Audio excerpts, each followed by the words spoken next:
High school homecoming is supposed to be a positive experience, but for the North Canyon Rattlesnakes, it was anything but that. The Snakes were flamed out of their own building by the Firebirds.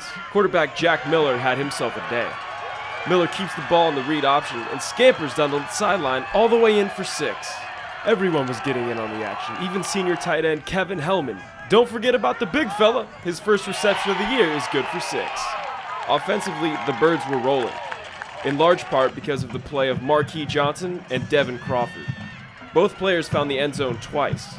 On more than one occasion, Miller would buy time in the pocket and find the soft hands of Crawford downfield. Crawford really blew the game open in the second quarter.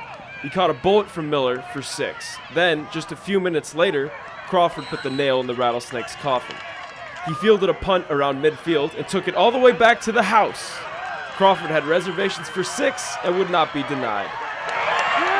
I just seen my blockers, they just opened it all up, and I just took a break for it. I might have broke a few tackles, but they still did their job, opening it up. Johnson was just another weapon at Miller's disposal. He finished with 152 yards receiving and 2 total scores. According to offensive line coach Paul Germanaro, having numerous weapons is a good problem for an offense to have. You want to make sure they all get touches, but then you want to try and ride the hot hand, but we're very fortunate that all of them are very talented. The Firebirds took care of business in this one, beating North Canyon by a score of 64-20. They'll look to keep their hot streak rolling next week in their regular season finale against Arcadia. For Cronkite Sports, I'm Nate Smith, reporting.